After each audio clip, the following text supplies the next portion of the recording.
Good afternoon. We're going to convene this full committee of Judiciary Non Civil. And before I do that, I'm going to ask Representative Montmahan, would you care to give us a word of prayer?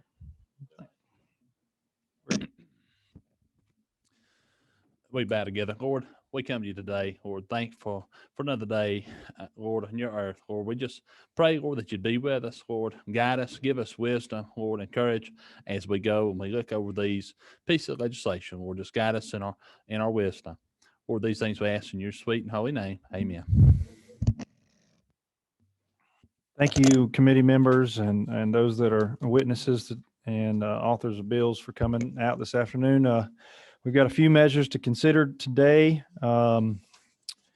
We have one for sure. I think Representative Saines has a bill. He's telling me he's having some issues right now, so it's possible that I may end up having to present that bill. So we're going to start with Representative Gaines and House Bill 231. And just to make sure that I'm clear here, that the LC number that I have for House Bill 231 is LC 413076S. LC 413076S.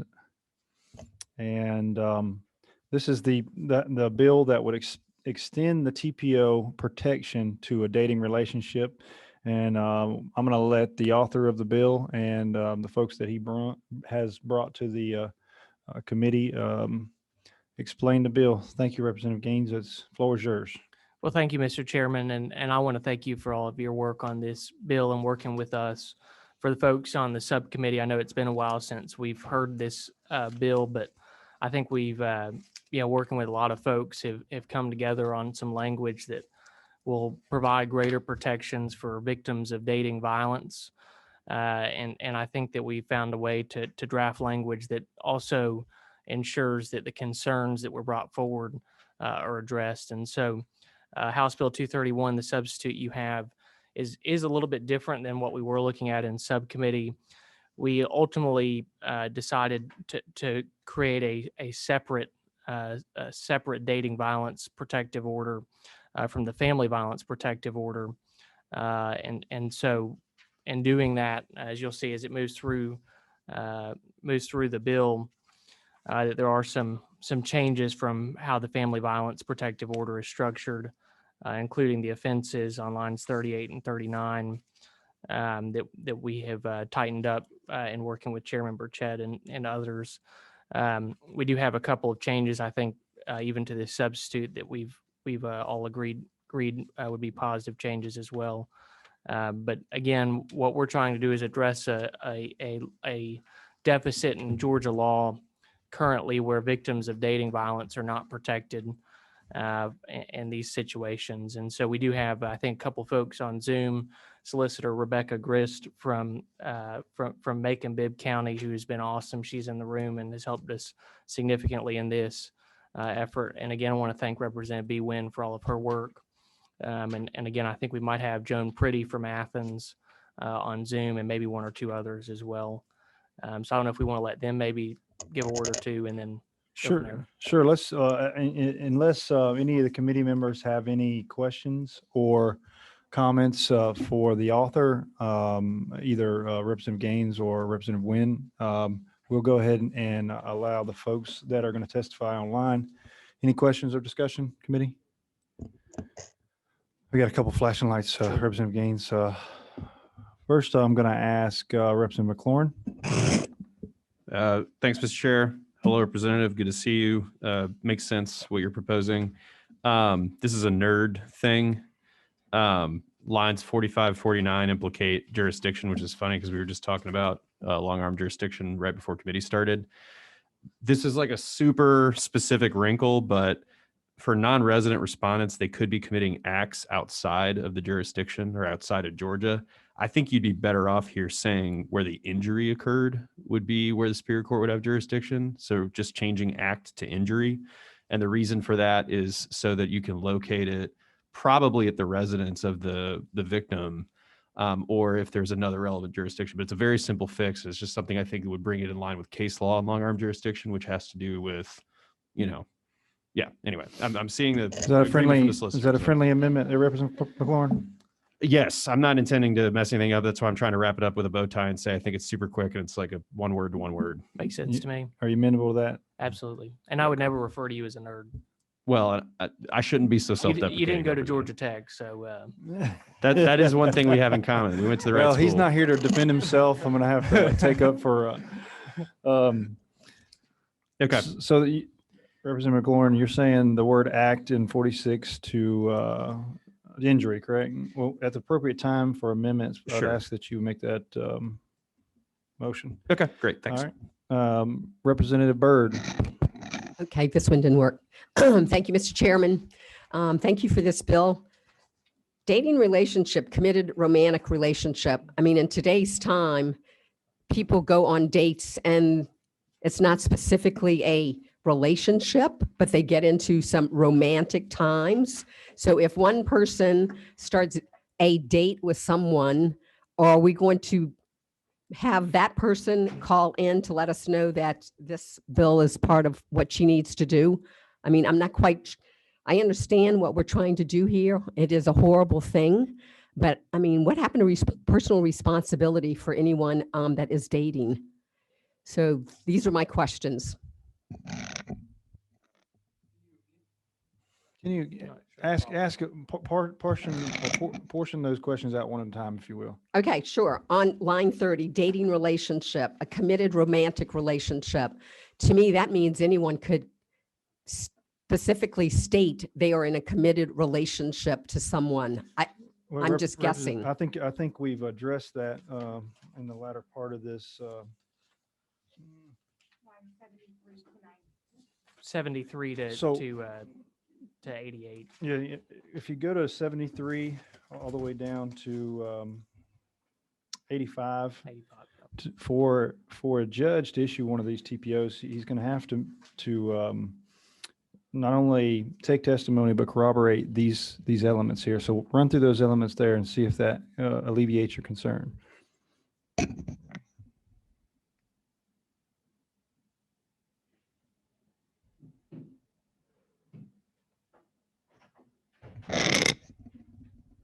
So what are we defining what a committed relationship is? Or is it a day? Is it a week? Is it a month? Well, the purpose of this is to well, you're kind of hitting on what I initially hit on with this piece of legislation is we have a gap in the law. There's no question about it. We have a gap in the law.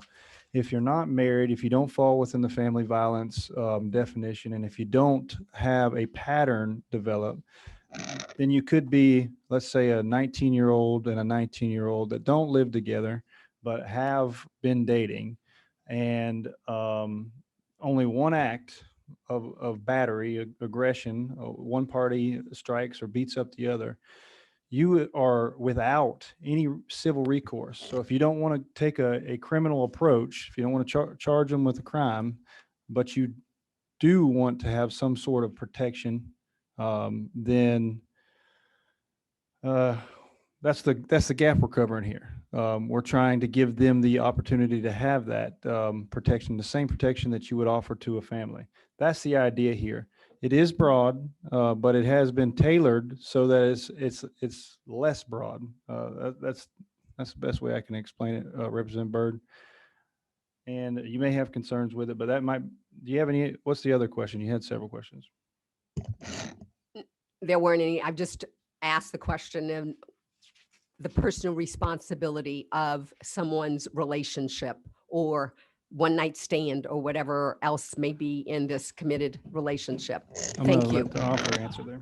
I guess my follow-up question would be, in order to apply for a TPO, there would have to be a crime, a felony, or the commission of offenses, simple battery, aggravated assault, or stalking in order to to pursue a TPO. So I guess I'm not sure how personal responsibility would. I mean, if one of those offenses is committed, then I think that these individuals should have the ability to go and seek this remedy. I guess would be my response. All right, thank you. Because there are, I mean, there's situation, I mean, I guess my my question to you would be if someone is beaten, right now, they don't have that, if they're in a dating relationship, they don't have the opportunity to go and get a temporary protective order. And so, I guess how would their personal responsibility fall into that question? What number are you? I'm sorry. That's okay. 6. So oftentimes people go into a relationship, they get beat up, they call someone, they go back to their relationship, they get beat up again. I mean, it's like an ongoing issue. So how are we going to prevent someone who is, I don't know if you want to say that there is a mental problem, that you continually go back to the relationship? How is this going to stop that relationship? Please. I think Representative Byrd is onto something, but that's not the issue we're taking that's a up whole right here. separate question. I mean, that's a whole separate. So, Mr. Chair, if I may. Yeah, So Representative Byrd, you are hitting on an important part of family violence, which is it is cyclical and it is very hard to break. So one of the most important things about civil temporary protective orders is that the court can order the abuser to partake in intervention classes to address the behavior immediately. And so one of the striking things is that we have a very high rate of dating violence among young people. And when a petitioner is able to get a temporary protective order in these cases, the judge is able to ask the person committing this act of abuse to take classes that would help prevent them from engaging again. So that is also one of the important parts of TPOs, because it's a prevention measure, because we don't want things to escalate. And we know with family violence and domestic violence, the escalation results in homicides, which is incredibly just sad for a lot of women and young people. So to speak to the part of the cycle, the TPO does, in some instances, give opportunities for intervention, which we know is important. Thank you. You're welcome. thank you, Representative Byrd. We got a flashing light over here. It's 3, Representative Bodie. Yes, and thank you, Mr. Chair. And it's counter to, I guess, in relations to or responding to Representative Byrd, and I guess Representative B. Wynn kind of hit a home run. But as a practitioner that are handling these type of cases, also when you have the TPO, it puts the responsibility on the respondent to stay away from the practitioner at that point, because if they don't, judges always tell the respondent, look, if you think the relationship is back together, you think everything is good, it's not, and you must stay away from the petitioner. I don't care what he or she says. And if you do not do what I tell you to do, you will go to jail for violation of a TPO. And so I guess it kind of helps, because it is a situation where the victim might say, yeah, we okay, come back. But you're not okay because you still have that order in place. And so it kind of gives parameters on that end as well. So the petitioner and the respondent, everyone knows who's in bounds, who's out of bounds, and it puts a responsibility on the respondent to stay away for those 30 days. Thank you, Representative Bodie. Any more questions or discussion out of the committee? Hearing none, I'll move on. We don't have a sign-up sheet. Do you have anybody else that'd like to speak? I think Joan Pretty is on Zoom, and April Ross. We haven't, all of them want to speak? Maybe Joan and April, just if they have anything. All right, let me see if I can make this work. Miss Pretty, can you unmute yourself and see? Yes, sir. All right, we've got you. I can hear you. All right, excellent. Thank you, Chairman. Appreciate all the work that has been put into this. Appreciate Representative Gaines and yourself and the changes that you've made that I've just been presented with. For folks that haven't heard from me before, I'm the editor and principal author of the Georgia Domestic Violence Bench Book. So whoever it was that described himself as a procedural nerd, I am with you. I am myself. And I do want to address that change which was made on the fly, because it does relate to another concern that I'd like to bring to folks' attention. In line 46, where it previously said an act involving dating violence allegedly occurred, and then I believe the proposed change was to say injury occurred.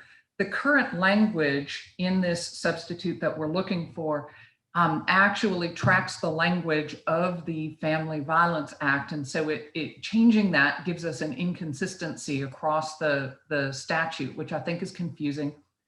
And I also do have a concern about— Ms. Purdy, Yes. so with the new structure, and I'm not interrupting, but I want to go ahead and get these things hammered out as they come up, because I can't keep up with them all. So what you're saying is if we change injury to act and act to injury in 46, Correct. is that it's inconsistent with the family violence section, correct? Yes, it is inconsistent with how we define this procedure in the Family Violence Act. And I would think that we would want to be consistent across both in the places where it does make sense. That phrasing, that jurisdictional phrasing has worked for us for 29 years in the Family Violence Act. We've not really had problems with that in filing where the act occurred or where the petitioner resides when we have that non-resident respondent. It doesn't come up that often, honestly, when you look at the cases all together.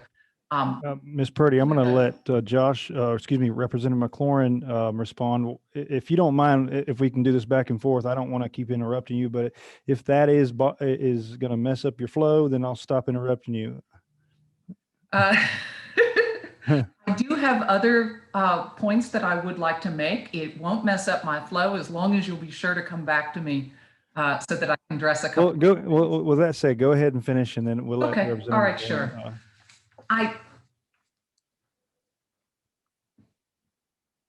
I want to take us back to lines 37, 38, and 39, please. And again, I say this with great gratitude for the efforts to close this very, very large gap that we have in our law that's very necessary to close. But what I feel like we're doing here is we've closed the door an inch where we needed to close it several feet. I am concerned on line 37 about violent felony and what that definition is. Is kidnapping without bodily injury violent? Is false imprisonment violent? Is a sexual assault or a rape that does not also come with other physical injuries, is that violent? Those are all tools in the toolbox of an abusive person, whether the relationship is dating or family. And so I'm very concerned about that phrasing, violent felony. And then in 38, aggravated battery and aggravated assault are indeed violent felonies already by definition. And so their inclusion on that list is confusing. Simple battery, okay, so that's a misdemeanor. Stalking is a misdemeanor. But I worry about the exclusion of simple assault, which is putting somebody in reasonable fear of an imminent assault. Again, when we look at the behaviors of abusers, threats to kill, threats to harm are very serious. And if we wait for the physical punch, it's too long, and it puts the emphasis on sometimes what we might call situational versus the pattern of what we call intimate terrorism. You know that a victim of domestic violence is 15 times, that is 1,500 times more likely to be killed when the abusive partner has threatened that person with death. We think sticks and stones and words, it just rolls off you. It's no big deal. But in the context of an abusive relationship, threats matter. And it's not terroristic threats, if it's not witnessed and that sort of thing. So I feel like I would propose felony. I understand where y'all are going. I have been in these committee hearings. I appreciated the smaller hearing with Chairman Burchett. I understand the concerns. We don't want the fussing over the cell phone and the smashing of that. I get the desire to pull in those guardrails.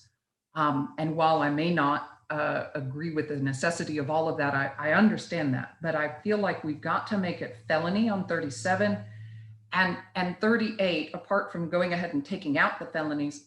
I would want to include some of these other misdemeanors, even if you don't want damage to property or trespass, although I could argue for those. I know that there are others who want to speak, but I think we've got to include simple assault in this. And I'm very, very concerned about the use of that word violent and the interpretation that it requires. And it puts people in the position where they have to have already been seriously hurt before they can get protection. And at that point, it's almost too late. I will also raise a concern, and I imagine there was great effort and attention paid about the lack of ex parte protection in this version. It exposes the petitioner for 10 to 30 days to somebody who could be very dangerous to that person. 75% of intimate partner violent homicides occur after separation. So the act of getting this petition, of saying, I want protection from this person, I want to get away from this person, that is a dangerous act in and of itself. And to not offer any protection, even minimal protection of just stay away, it is potentially dangerous. And I know that April Ross is here to speak and can speak to the, I think, that very issue of violence that occurs when you go to court seeking relief that may not be expected. So I would hope to perhaps raise some question about that as well. But those are my main concerns about violent felony and that list of offenses. And then if we want to go back to the procedure, again, because I think we ought not to be requiring an injury, and let's track our language with the current Family Violence Act, which is where the act occurred. Thank you. Thank you, Ms. Purdy. I've got a few questions if you would remain Of course. unmuted. Representative McLaurin. Thanks, Mr. Chair. And why don't we start with the nerd stuff? I was thinking, since I first made the on-the-fly suggestion, as you called it, which was correct, that maybe it would be better to say act or injury, and that's more expansive. My main concern was that subsection 2 of the long arm statute says act. Subsection 3 does say injury. And so I think that would open it up, and it would allow more venue options. I think you would agree, right? Yes, I would go with act or injury. I can support you on that, where the act of dating violence. Let's see here. Because the thought would be, obviously there's a technical thing that 2 has act and 3 has injury in the long arm statute. But I guess my concern would be if an act occurs out of state and our case law says that the act happens where it happens, even if it's electronic transmission, my concern would be you're basically not offering the additional venue option apart from residence at all if the person does it from out of state. Not that that's, like you say, in most cases it's going to be right. residence. We do have a difference in our statute in terms of how the criminal law handles it, how it would be handled, say, in state court, right, criminally, versus our civil statute and how it works for protection. And yes, we do have that variance of where did something actually occur. Okay, I think we have agreement on doing or injury instead of act, so I'll move on if that's okay. Okay, absolutely. The next thing I just want to say really quickly is I agree with you. It's maybe good we consolidate all these comments. I agree with you on simple assault. Would forcible work instead of violent to allay some of your concerns about that? No, it would not? Okay. Forcible, I I don't think so. I still get back to a felony, for example, like false imprisonment. We can, let's. Again, locking on. someone in the room, is that really forcible? Is that really, I'm not sure what felony, perhaps it might help to think of it this way. What felony against the petitioner are we thinking isn't appropriate? What crime against the person that's a felony already? Criminal damage to property has a $500 value. And that's kind of the one we want to avoid. That's a this- misdemeanor. Is it? Criminal trespass. Okay. All right. You're right. Mhm. So criminal damage to property, criminal trespass, those are misdemeanors. Again, the current law says a felony or one of, and then there's a list of misdemeanors that include criminal damage to property and criminal trespass. And again, I get that you're wanting to take that off, but let's be a little.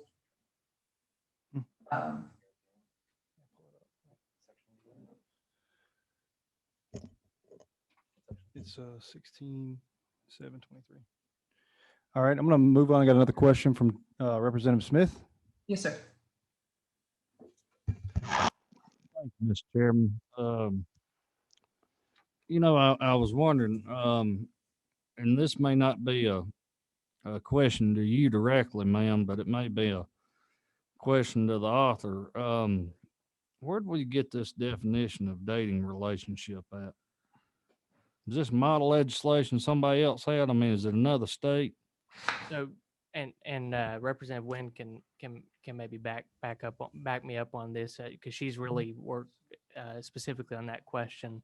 47 other states do have dating relationships in their code, and so what we did is looked at different states. How many other states? 47. Okay, which state did you pick to pattern this after?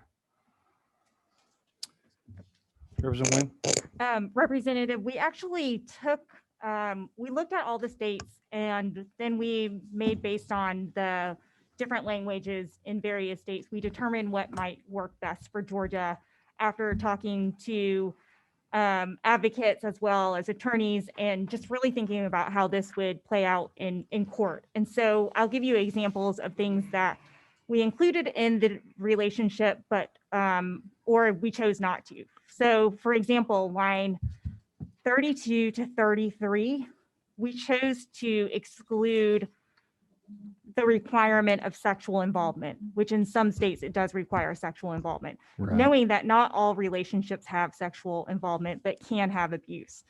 The terms that we used, not associated between persons in ordinary business, social, or educational contexts, are in every single state code, right? So we want to exclude ordinary business, social, or education relationships.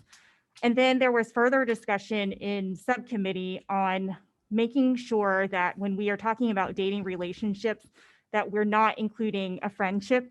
That the term mere friendship was offered by Representative Setzler, and that's where that language came in. We did struggle a little bit in line 30. So we did choose to include the word romantic relationships. Most states have that romantic relationship, but in some states they use the term intimate, and we did debate that extensively. So we chose to remove intimate. One of the concerns that was brought up was friends can be intimate with each other and affectionate with each other. So I think the original term that we see most in state statute was a relationship characterized by intimacy or affection. We chose to remove that after the subcommittee discussion around making sure that we're not capturing friendships and choosing to keep romantic. Right. So basically that applies to somebody or two individuals that are shacking up or playing house with each other. Well, so one of the discussions that we did have is under current family violence code, if you are in an intimate partner dating or intimate relationship, that includes if you're married, you have a child with, or you live together, you can seek temporary civil relief if you are a victim of abuse, but that doesn't extend to two people who are dating. So the current code already covers people who are shacking up. But So we're okay. So Yeah. that was my question. I mean, it's a new definition, and I was wondering how similar this would be to, say, two individuals that are married. yeah, so Um, the current code would cover people who are married or living together. And Okay. the what we're trying to do is expand it so that if you're in a relationship that does have abuse in it and you're dating, then you would be able to get that same temporary civil protective order. It's a gap in code, so most other states didn't have this in place, and they had to expand it over time because we see that intimate relationships and family violence it's just a gap that we didn't address before. And then now, as we're seeing, people aren't getting married as much, they may not live together as much, and then the pervasiveness with young people being in violent dating relationships. I think the highest group that experiences violence in dating relationships are people from the ages of 18 and 24 and 25 to 34. So it captures a lot of those folks. But one discussion we had also is it captures folks who are older, who maybe were married, got divorced, and started dating again, but they don't want to live with the person. They don't have a child with the person. But if there's any kind of abuse, they're not able to seek any kind of protection. Okay, so it seems to me that this is a result of, the institution of marriage not being as respected among, say, our generation, and people just shacking up, playing house with each other. So, as a result of that, whatever you want to call it, I know out in West Georgia, we call it a certain thing, and it's a result of that. So we're having to fix the situation presented by what looks like society continuing not to have the respect for the institution of marriage. It looks like that's just my opinion. I was concerned about that. I understand the issues. We got to solve these issues. I get it. I do want to note it's sad that we have gotten to a point where we finally see everything coming to a head. I mean, we're having to address these issues head on now. So I want to point that out. Thank you, Mr. Representative Smith. So, Chairman, Ms. Purdy? I did have one other thing, if there's not a question over something else. I did have one other line that I wanted to just point out a concern that I think can be remedied easily, but Okay. I do, again, have a general concern on lines 97 through 102. We have removed some of the interventions that a court may. So Ms. Purdy, that gets to the question that I was going to ask you earlier. You do realize this is creating its own TPO? That's the Yes, structure yes, of I it. do. So it's outside of the family violence. This is going to be a dating Yes, relationship. I understand that completely, sir. My concern particularly is on line 101. Order the respondent to receive appropriate psychiatric or psychological services as a further measure to prevent the recurrence of dating violence. The programs that we have in the state of Georgia that address intimate partner violence for perpetrators are called Family Violence Intervention Programs, FVIP. These are not psychological or psychiatric. They are educational. And so what we've done here is not allow a court to order someone to an FVIP program, which is what we have designed to intervene in this. And I think if we just added the term FVIP, what we've tracked here is the language in the stalking statute. And again, I understand this is a whole new code section, but that is one of the issues with the limitations of the stalking statute.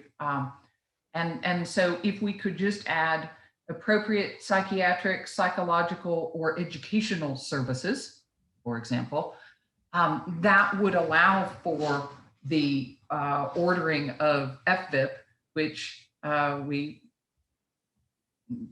I would read this as not allowing for that with the current language, since FFIP is neither psychological nor psychiatric. Thank you, Ms. Purdy. We have, I think,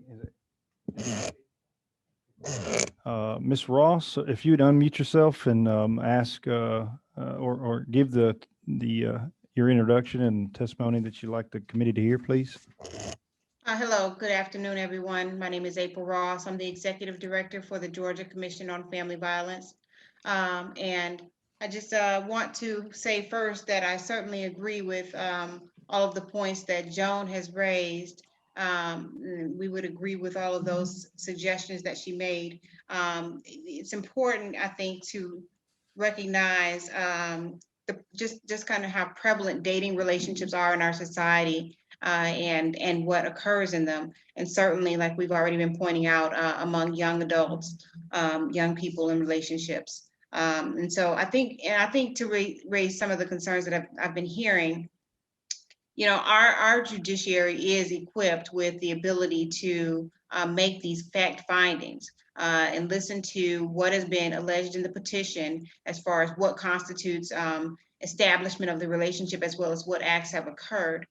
So I think that we have the right safeguards in place to allow ex parte hearings and these types of protective orders to go forward without it being abused, so to speak. I mean, certainly there's always opportunities that someone will slip by, but I think we have a judiciary that's able to manage these types of protective order hearings. And there was something in the latest version that I wanted to also draw attention to.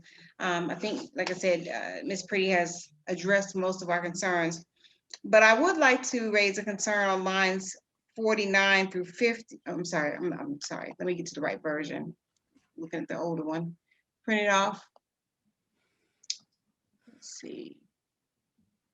Let me go up to lines 51 through 52. It appears we've removed the requirement or the ability of a person to seek relief on behalf of someone who would be a minor to file a petition for protective order.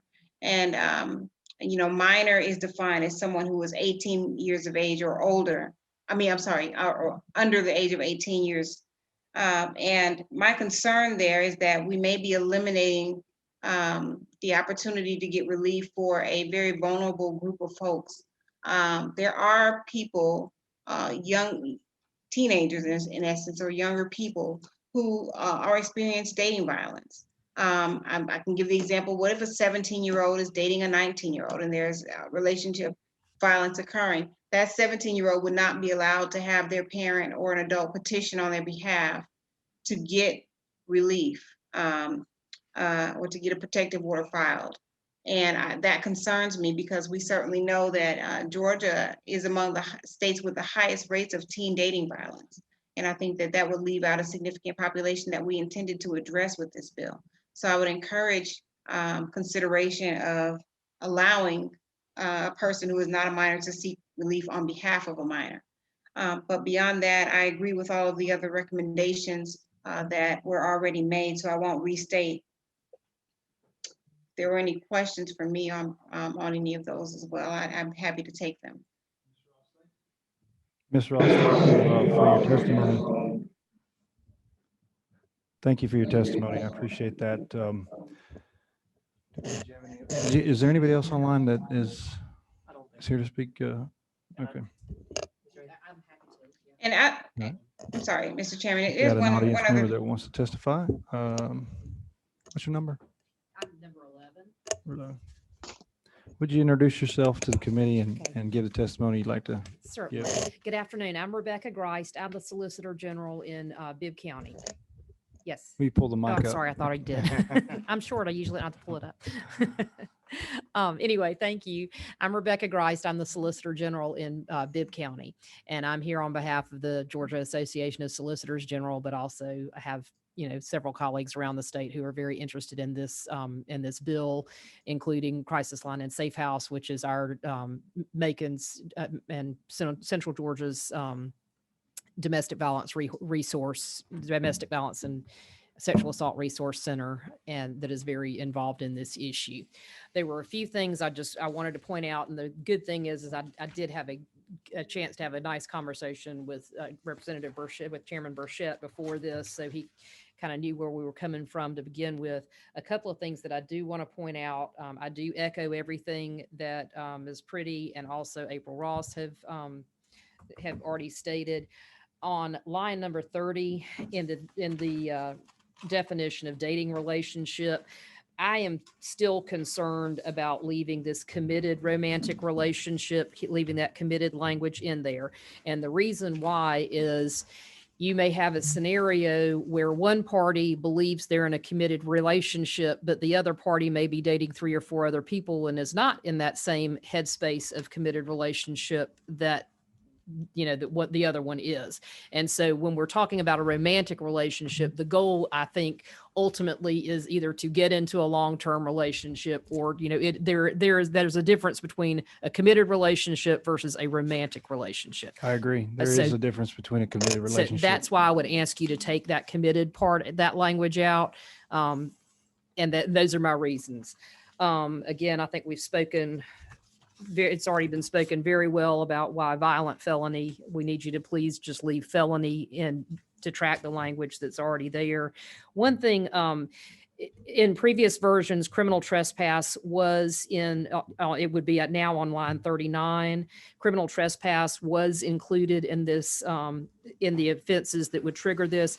I would, number one, echo what Joan Pretty said, and I'd actually spoken with Chairman Burchett about this beforehand, about doing battery and simple assault specifically named in here. But I would encourage the committee to please put criminal trespass back in, because criminal trespass can be that you go onto the property of another. And so it can be a behavior where you're placing a victim of a dating relationship in reasonable fear for receiving an injury, or that something bad is about to happen.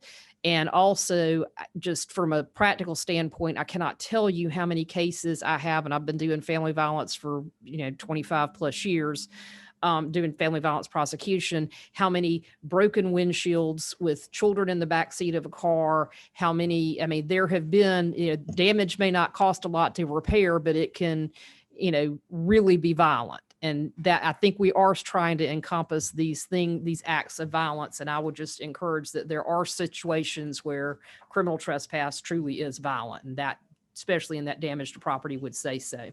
And, one thing in general, when we get to the ex parte hearings, again, I echo that we really do need to leave this ability to get an ex parte hearing in this statute or in this bill, because for one thing, the people elect the judiciary is appointed to begin with. All of these things, we need to trust our judiciary to make the right and logical decisions that we trust them to make.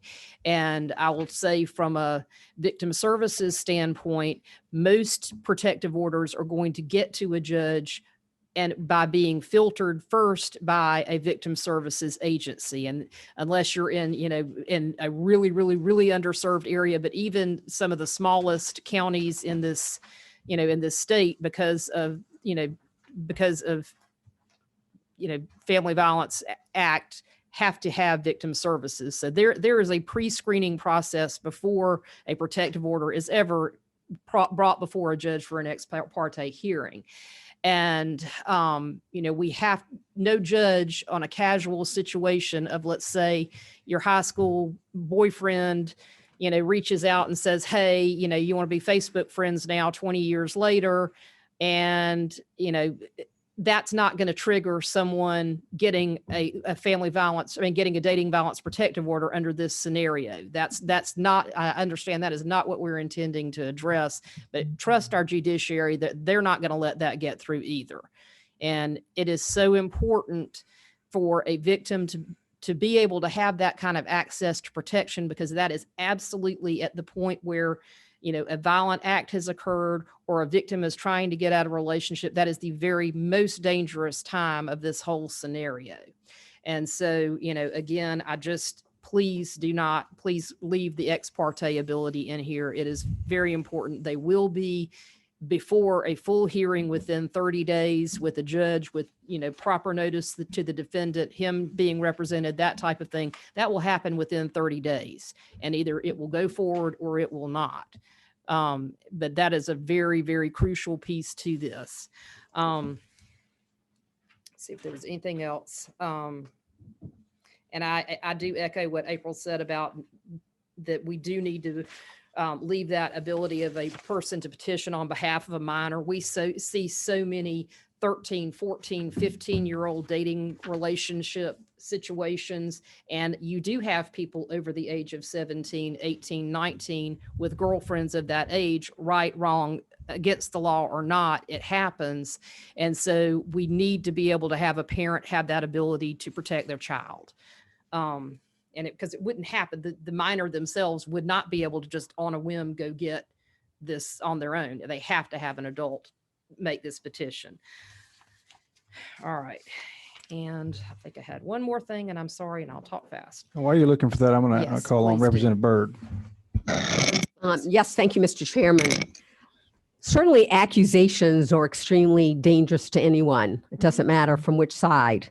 So how would this help people like at Virginia Tech, all the boys that were accused of rape? I mean, I realize that rape is a whole nother issue, but they were all accused of doing something they didn't do. The Aquinas student, Boston College, all of these people that have been accused of things that they did not do and had to go through a horrible situation to prove that they were not wrong. And to your point about young kids, there are 2 cases in Cherokee County that I do know of that were younger girls became involved with older men. Their parents brought suits and they're now sitting in jail. So, I mean, these things do happen on accusations. And whether they were consent or not, people serve time because of young children by their parents bringing a accusation against those men who were dating younger girls. Okay. So I don't know, I'm trying to think of a young girl that becomes involved in a relationship to this bill. Okay, please. Probably what you're going to see is 17, 18, 19-year-old male or female with a 15, 16-year-old girlfriend or boyfriend. That is prime time for dating violence, stalking, all those types of things. Those kids are not living together, but there can still very much be that dynamic of one person being in a power and control scenario over the other person, be it through violence, be it through threats. You can threaten suicide and put your victim through just hell. And so so that's what I'm talking about. We're talking about, let's say you have 2 college students who are living in the dorms. They're not living together, but they're dating. And these are the types of things. There are a lot of times, especially in that college or young professional, you're not trying to cost the person their relation, their future, but you've got to have the behavior stop. And you're not living with them. So again, this is a gap we're trying to close. Thank you. Representative McLaurin, excuse me, I didn't mean to cut you off. Mm-mm. Let me get Representative McLaurin in here Yes, real sir. quick. Thanks, Mr. Chair. And just one general comment sort of to Representative Byrd's point. I mean, I think one of the things that's really difficult in our job as legislators is we want to control everything. Yeah. We want to know everything that's going to happen in advance and set all the rules perfectly. But this, to me, is the beauty of separation of powers, is that at some point we let go, we say, we think judges can do this. We trust them. And we've had awesome testimony from judges on this bill who have spoken to their extensive experience in really reading people and seeing through lies and understanding when and where the threats really are. And so I have full confidence in our judiciary that, if we give them that extra bit of tool to help stop the urgent threat in the first few days or weeks of a problem, that's going to do a lot of good for communities. And so I'm very supportive of all the changes being discussed, and I appreciate your testimony, Solicitor General. Thank you. No problem. Thank you. Thank you. Thank you, Representative McLaurin. We haven't got any more folks signed up to speak, I don't believe. All right. I'm going to give the last word to the author. If you have anything else to say. No, I just appreciate this committee's consideration and certainly would ask for your favorable consideration. I do hope that we can, if there is a motion and a second, that we can look at some of the proposed amendments that we've talked about, including getting rid of violent on line 37, removing line 19. Especially those would be the particular two changes that I hope that this committee will consider. So as I understand it, you're amendable to an amendment of the removal of the word violent on 37, and also putting an ex parte petition back in this bill. Correct. Is that correct? And if it pleases the chair, on lines 38 and 39, where aggravated battery and aggravated assault are, would be included if we would take out the word violent, just putting simple assault, replacing aggravated battery and aggravated assault with simple assault. Just you need to have a regular battery as well. Okay. Simple battery. All right. Well, do we have any discussion out of the committee? Representative Byrd? Don't sit on it. All right. Go ahead. So in today's time, there's that whole thing of friends with fringe benefits in college dorms, in apartments, they're sharing together. So I would assume that if someone brought something to the courts as friends with fringe benefits, that would also be included in this. Is that correct? It's as I read the statute, it's definitely possible to capture that under this new dating relationship. We put some parameters in there that the judge will have to corroborate with evidence. So corroborate means not just the person coming in saying that these things happen and that we are in a relationship, but also corroborate the fact that they are in a relationship. One of the things I think that's important in this bill is that both parties assented to this, acknowledged this relationship, and so the judge will have to take factual testimony of that and corroborate that. Thank you. Representative Smith. Thank you, Mr. Chairman. Just one kind of simple question here. In other situations like this, correct me if I'm wrong. It's been a little bit, a little fuzzy on that part, but this one or more of the following acts. What does the other code section dealing with similar situation have to say about the occurrences? The number of Single occurrences? action. Is it So one more that's or really where something? the gap is as far as I'm concerned. So when we started this process, the advocates for the bill were explaining that the stalking statute, the stalking TPO can reach more action because it doesn't define the family as strictly. And so, but the problem with the stalking TPO is that, as I understand it, is that you have to prove a pattern. So not just one time. And so to me, if you're severely beat up one time, that's all it takes. And with the way the statute stands, the stalking TPO wouldn't reach that. If either party was beat, that one time, that's enough. And to me, if someone's beat up and they don't want to seek criminal charges, because again, if they seek criminal charges, there's another tool that can be used, which would be a conditional bond. But if they don't seek charges, and as I listen to the advocates, there are victims that they don't want to go that far in levying criminal charges, but they want some type of protection. So that's as I understand it, that's how it works. Representative Smith. Representative Monttan. Mr. Chairman, at the appropriate time, I'd make a motion. Well, if there's no more discussions, now would be the proper time. Make a motion to pass. We have a motion to pass and a second. I've got a blinking light here. Is that you, Bodie? No, okay. We got a motion and a second. Now we're going to enter the amendment phase here. Are there any proposed amendment? I'm going to propose 2 amendments.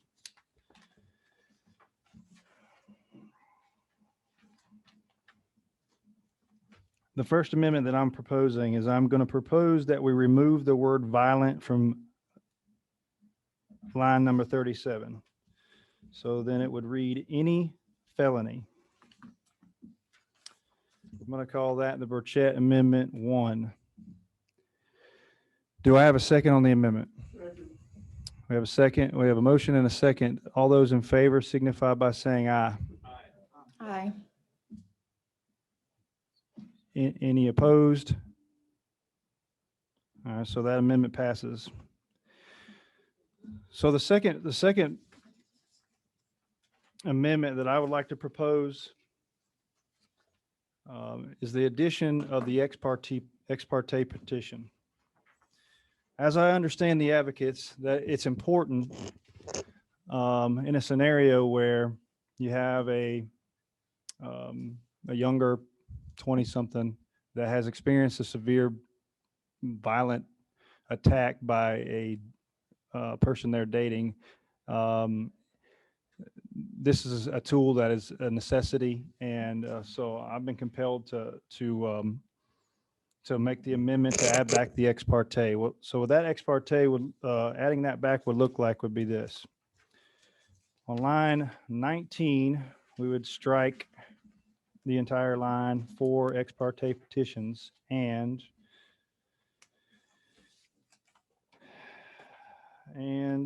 it would read like this on 17. After petitions, the language would read, shall apply to petitions filed pursuant to this code section, comma, except that the clerk of court may provide forms for petitions and pleadings to the persons alleging conduct constituting stalking to any other person designated by the Superior Court pursuant to this code section, and then following that language all the way through 23. I'm also, to include ex parte, we're going to also have to add in section 19-3A-3, we're going to under B, we are going to have to add, where are we at?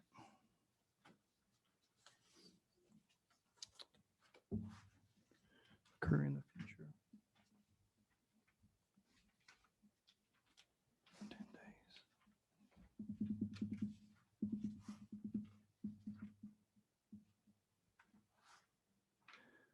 Actually, what we're going to have to add is we're going to have to add after in line 32, we're going to have to add a whole new section. And the section is going to read, it's going to be section B, and it's going to read like this. Upon the filing of a verified petition in which the petitioner alleges with specific facts that probable cause exists to establish that dating violence has occurred in the past and may occur in the future, comma, the court may order such temporary relief ex parte as it deems necessary to protect the petitioner or a minor from dating violence. I'm going to strike the word or a minor because we haven't added that back. Protect the petitioner from dating violence. If the court issues an ex parte order, comma, a copy of the order shall be immediately furnished to the petitioner, and such order shall remain in effect until the court issues an order dismissing such order or a hearing as set forth in subsection C of this code section occurs, whichever occurs first, comma, whichever occurs first. And then that would change lines 53 in the new version, the B into a C. And it would change then lines 60, that C into a D. And it would also change line 70 to an E. I'm going to call that the second Burchett Amendment. Do I have a second?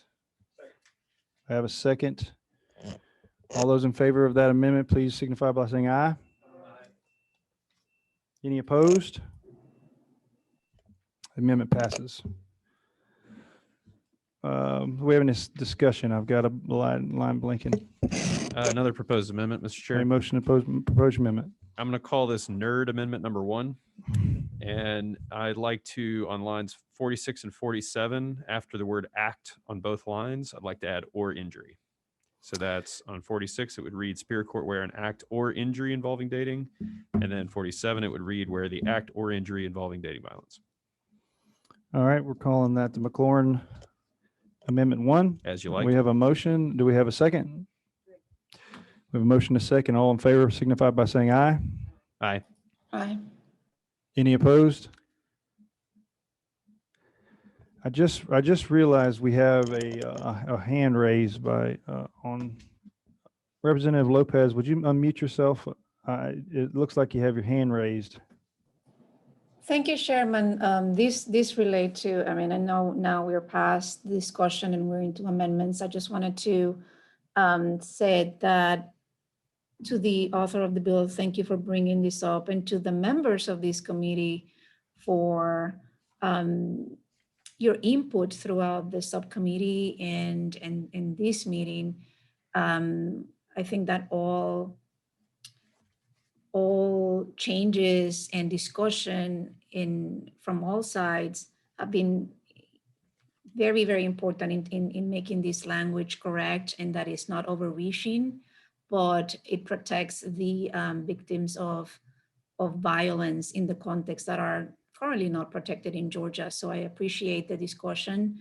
And to Representative Byrd's comment, we might disagree on what our children are doing or not doing in high school or in college, but I do want to make sure that if there are victims of abuse within the context of the relationship, as we have vetted that description in this bill, that they can seek that protection.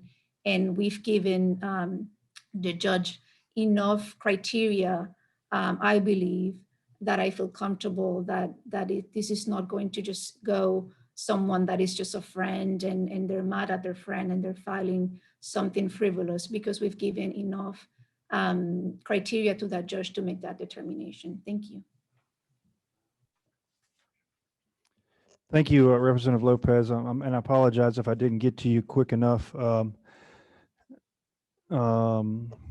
We're now in the posture of amendments, and we have got a motion and a second for due pass.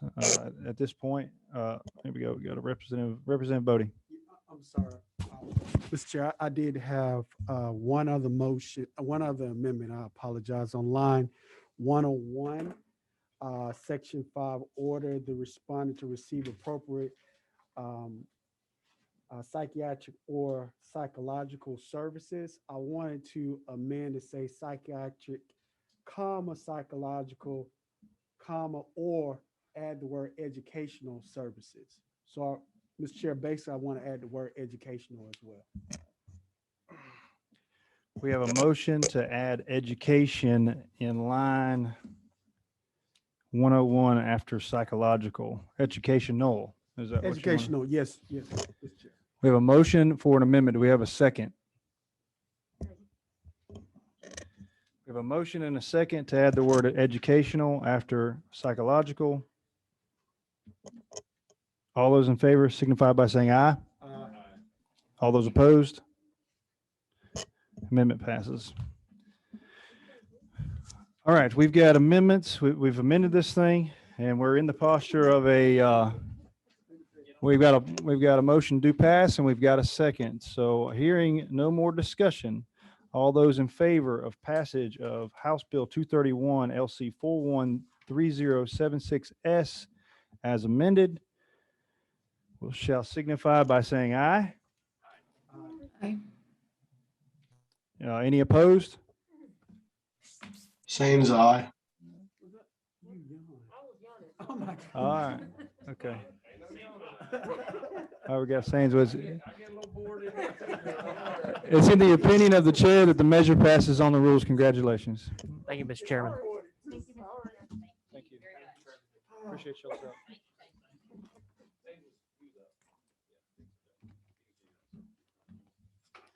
So just for the record, Representative Kendrick, was that a vote or not? What a perfect time. Bailed out of y'all, not you, y'all. Did you have?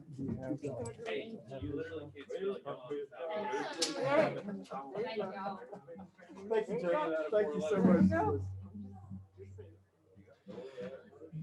much. The next measure that we're going to consider is House Bill 562, Representative Carpenter. Representative Carpenter, if you come here to the witness chair and present your bill, I certainly appreciate it. I've amended the agenda, taking the levity of the chair and amended the agenda to include 562. This is a measure we just took up recently, and it's kind of lingering around. I'm going to give the committee a little extra time to go through this, just so they don't have any pause. And you can do that while Representative Carpenter certainly is a little long-winded, so you'll have plenty of time to get through it. So I'm going to give you the floor, Representative Carpenter. I'm asked that you explain your bill, the reason and purpose for the bill, and why we need it. Perfect. Thank you very much, Chairman. I appreciate you guys fitting me in your busy schedule. Basically, this bill would simply give some protections to defects caseworkers so that as they're performing their jobs, if someone has an issue and wants to and goes to a judge to issue a warrant against them, we're just asking that you move them into a class of individuals so that it's only the probate judges, the state court judges, and the superior court judges that can issue these warrants for them to come to court. We've had a couple of issues around the state where, with a policeman there, the defects workers came to evaluate a situation, and then someone in the family then went to magistrate court and issued a warrant against them, and it was unfortunately, those warrants were issued without much study, and it becomes a overburden on these defects workers as they have to be concerned with this when in fact they were only doing their job, and it cost them money, had them miss work, and at the end of the day, we're just trying to give them a little bit of a level of protection so that they can do their job. And I appreciate any questions, but it's a pretty simple bill. We passed it out of the House last year, just got hung up on sine die in the Senate, which seems to be the case. Thank you, Representative Carpenter. I've got quite a few flashing lights here.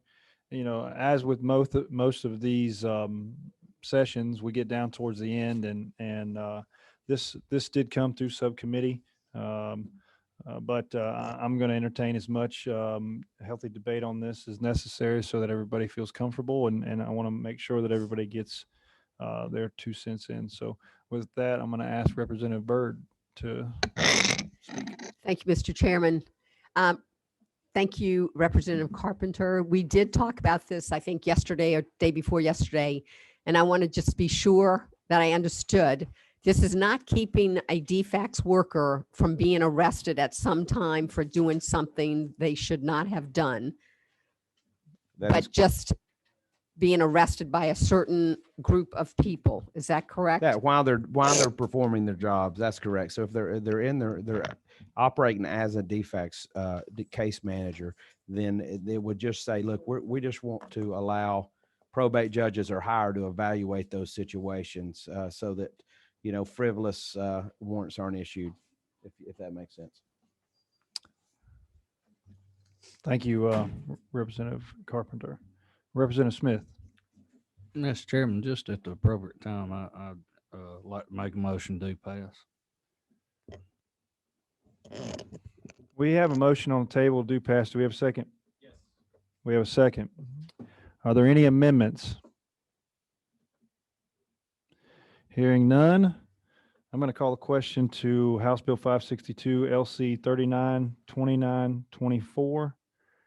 All those in favor of the measure signify by saying aye. Aye. All those opposed? Congratulations. The measure passes. Please fill out a rule sheet and I will. Thank you very much. appreciate you. Appreciate you getting that on. Yes, sir. Hold 1 second. Hey, thank you for the tender swap. I'll give you a 5-star rating. Hey, I appreciate it. I'm going to relinquish the chair to Chairman Reeves, and I'm going to attempt to present for Representative Sains.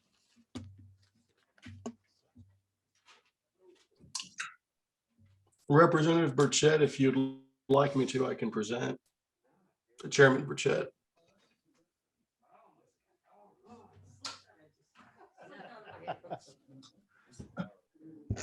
Representative Sains, I appreciate that. I really don't have a problem doing it. It sounds like you're in pretty rough shape, but if you can move forward, please do.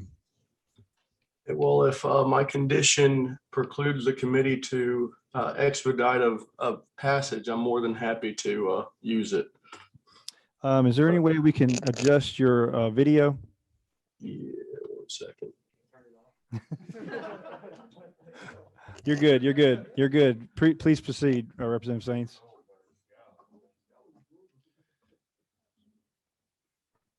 All right. House Bill 258. The only change made previously by the committee was to add alleged offender or victim.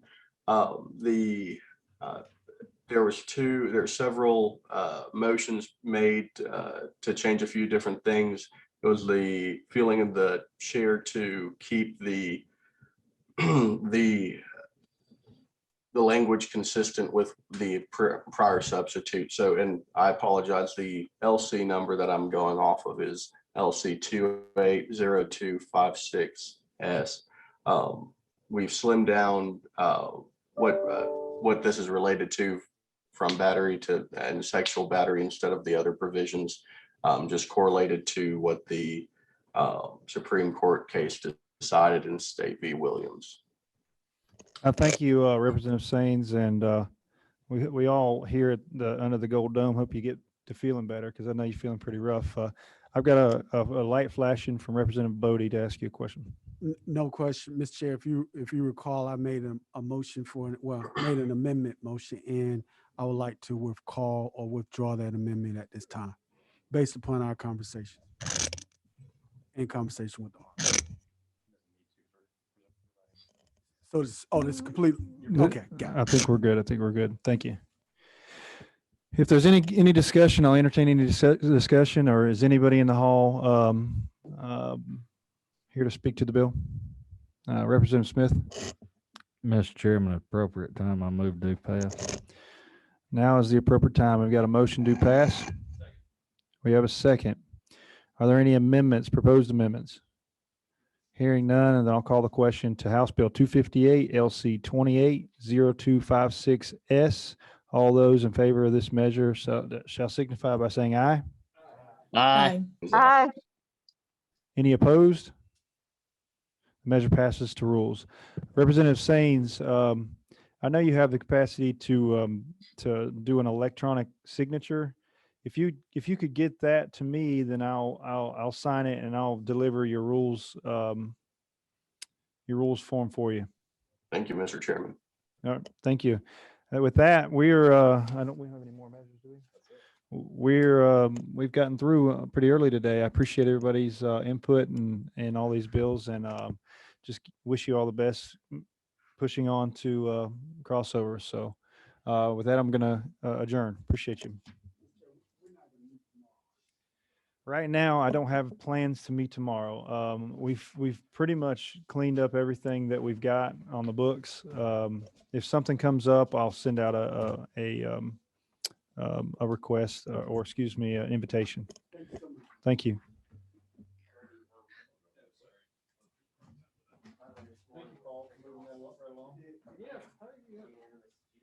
Representative Byrd.